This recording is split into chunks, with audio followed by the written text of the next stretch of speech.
Bismillahirrahmanirrahim.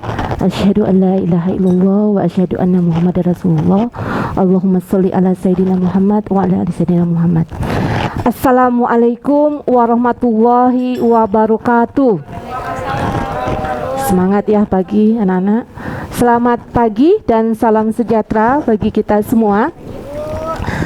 Jadi hari ini kita akan mempelajari tentang struktur ya, tentang struktur dan sifat-sifat daripada asam amino. Harapannya ini Ananda semuanya bisa memahami apa itu asam amino, karena sebelumnya ya di semester 1, 3 dan 5 kita sudah mempelajari tentang kimia dasar ya, kimia organik, biokimia. Jadi di sini kita lanjutkan dengan mata kuliah kimia pangan yang menekankan kepada analisisnya, analisis kualitatif dan kuantitatifnya.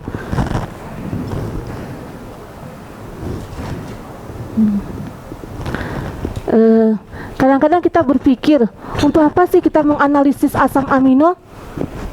Seperti kita ketahui bahwa asam amino ini merupakan monomer dari protein. Tentu kita semua sudah tahu ya anak-anak sekalian ya, bahwa protein itu salah satu nutrisi yang dibutuhkan oleh tubuh kita ya. Jadi bisa dilihat, jadi kita harus mempelajari dulu, memahami dulu bagaimana struktur sifat-sifat daripada asam amino, sehingga di endingnya kita bisa melakukan beberapa analisis untuk mengetahui kandungan asam amino tersebut. Jadi bisa kita dilihat di sini bahwa asam amino itu mempunyai atom C chiral, ini atom C chiral ya. Kemudian seperti kita pelajari di kimia organik, ada gugus fungsi. Jadi asam amino ini mempunyai 2 gugus fungsi ya, yaitu asam karboksilat COOH ya, kemudian amino NH2. Apalagi yang dimiliki oleh asam amino? Dia memiliki atom H, hidrogen, dan atom R. Asam amino penyusun tubuh kita ini ada 20 jenis. Ada 20 jenis. Jadi bagaimana kita membedakan asam amino satu dengan yang lainnya? Apa manfaat asam amino satu dengan yang lainnya? Tentunya dengan kita menganalisis itu kita bisa mengetahui apa jenis asam amino yang membangun, yang menyusun protein tersebut. Jadi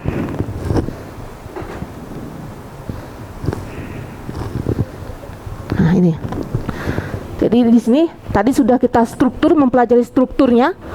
Asam amino itu terdiri dari apa saja, gugus apa saja ya. Dari asam amino satu dengan yang lainnya itu apa yang berbeda di situ? Bisa kita lihat ya, nanti selanjutnya akan Ibu jelaskan ya. Ini adalah selanjutnya kita ke sifat-sifat daripada asam amino.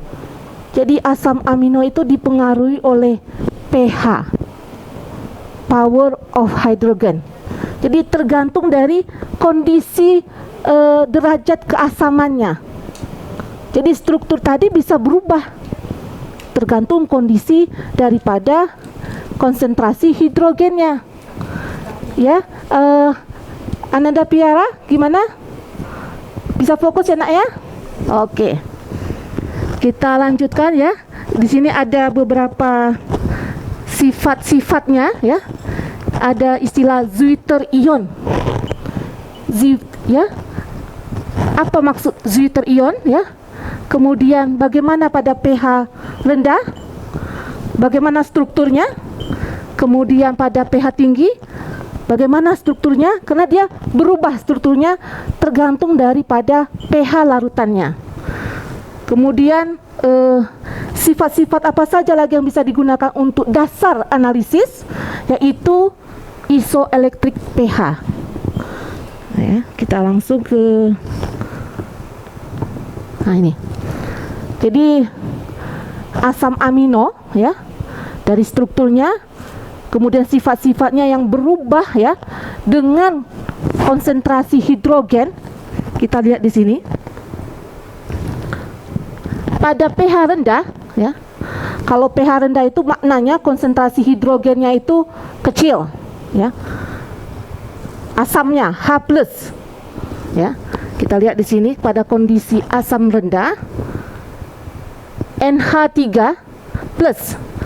dia terprotonasi. Jadi dari awalnya Na2 ya. Ini bentuknya ya. Kemudian di sini dalam bentuk COOH ya. Ketika kita tingkatkan nilai pH-nya, maka karboksilat itu kan kita kenal dengan asam karboksilat. Kalau kita ingat di pelajaran kimia organik itu, asam karboksilat itu ya, ada asam asetat dan lain sebagainya. Kalau dia terprotonasi, dia akan terprotonasi itu artinya dia mendonorkan protonnya, memberikan protonnya. Nah, sehingga dia menjadi COO-. Jadi H yang di sini diberikan kepada senyawa yang lain. Kemudian kalau kita tingkatkan lagi pH-nya ya, jadi ini kondisi netral. Ini dikatakan kondisi netral. Kondisi ini tercapai pada pH PI. Pada pH sama dengan PI.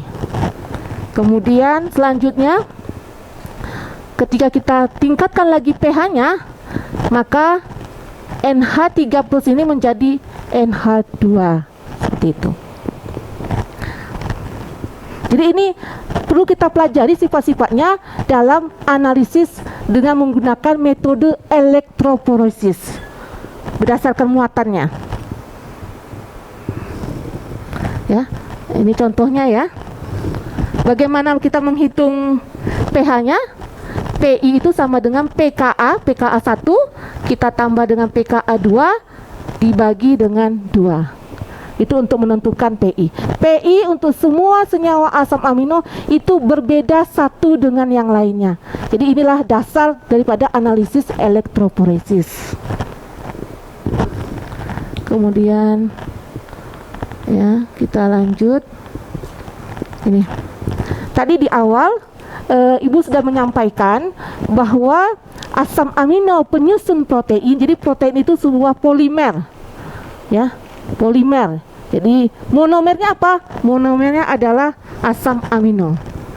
Jadi asam amino itu kalau bisa mau dibedakan, tentunya kita harus tahu apa yang membedakan antara asam amino satu dengan yang lainnya, yaitu gugus R-nya. Ya. Semua asam amino dia punya gugus karboksilat. Gugus apa lagi? Gugus amino. Ya.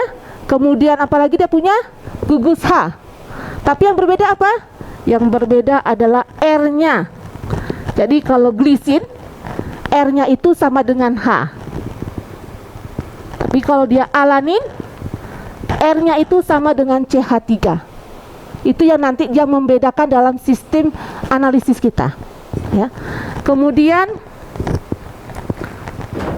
prolin, ini R-nya seperti ini ya, bentuk siklik ya, dan seterusnya. Nanti Anda bisa lihat di buku ya, buku yang Ibu punya ini nanti bisa dipinjam analisis makanan ya, dan seterusnya.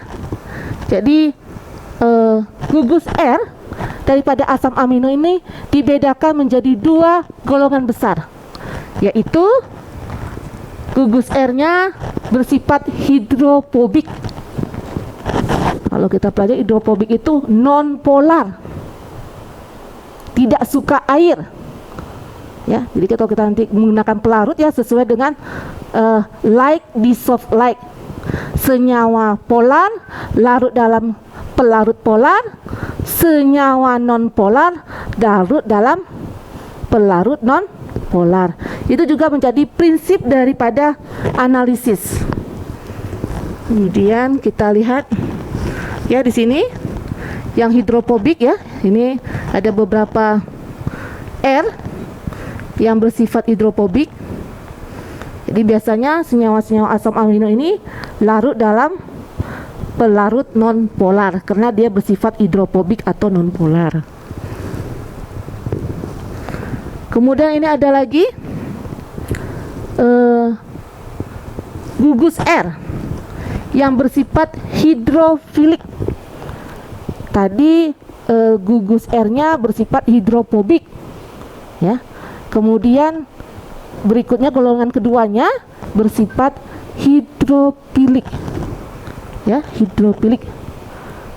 Pernah dengar waktu pelajaran yang terdahulu? Apa ya? Ya. Kalau hidrofilik itu artinya dia penyuka air atau suka sama air.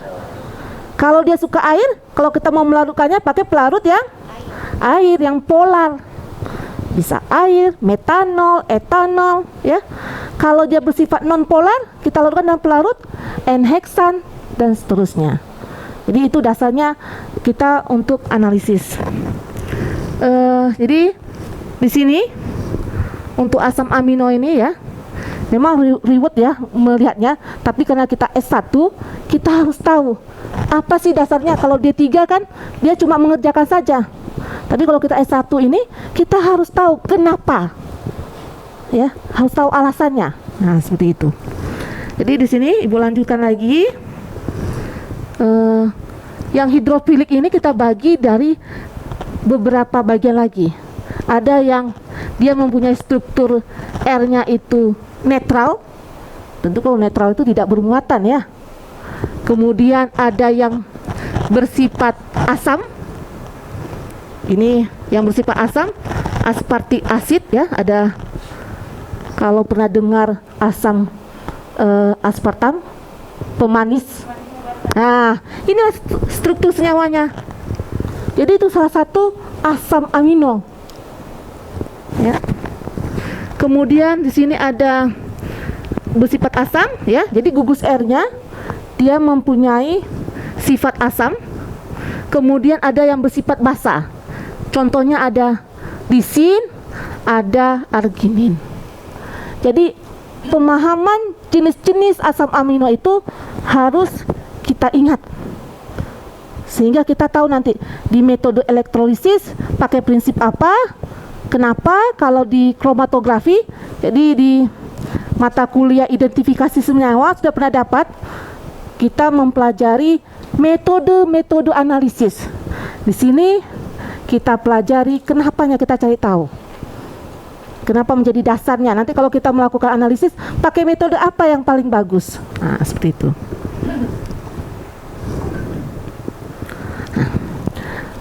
Selanjutnya,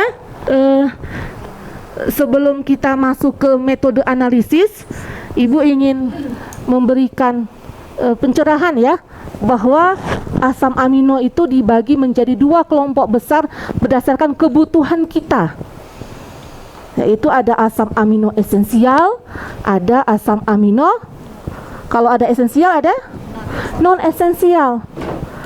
Apa itu asam amino esensial? Esensial dari artinya saja kita butuhkan. Jadi ya kita butuhkan, tetapi tubuh tidak bisa memproduksi asam amino tersebut. Kita butuh untuk pertumbuhan kita, perkembangan kita, tapi kita tidak bisa memproduksi. Jadi dia dikategorikan kepada asam amino esensial. Dan yang non esensial ya. Jadi di sini ada jenis-jenis daripada asam amino esensial ya. Ada valin, leusin, isoleusin dan seterusnya. Kemudian ada asam amino non esensial, ada glisin, alanin dan seterusnya. Ya. Jadi kalau kita berpikir, untuk apa sih saya tahu jenis-jenis asam amino yang ada pada produk pangan? Ya. Jadi kalau misalnya untuk pabrikan atau industri, kita perlu mengetahui jenis-jenis daripada asam amino. Kenapa? Karena kalau kita ingin memproduksi kosmetik, bahan pangan apa yang kita butuhkan? Jadi hasil analisisnya kalau dia ada kandungan isoleusin, glisin, maka itu cocok untuk kolagen. Nah, jadi ini ya pemaparan Ibu pada minggu pertama ini. Jadi yang perlu kita simpulkan pada pertemuan ini adalah bahwa asam amino ini mempunyai ciri khas. Gugus apa yang menjadi ciri khas asam amino satu dengan yang lainnya? R-nya, ya benar, terima kasih. Ya, bagus sekali jawabannya. Ya, jadi ini pengantar Ibu untuk analisis kuali dan kuantitatif untuk asam amino. Ya, karena keterbatasan waktu. Ya, silakan. Ya, silakan, Nak. Oh ya, kalau gitu mungkin bisa minggu depan ya, Nak, ya. Kita akan memahami lagi metode apa ya yang digunakan untuk analisis daripada asam amino. Jadi Ibu minta minggu depan ya dipelajari buku. Ada metodenya di buku ini, ada analisis makanan. Di sini lengkap metode-metode yang digunakan untuk analisis daripada asam amino.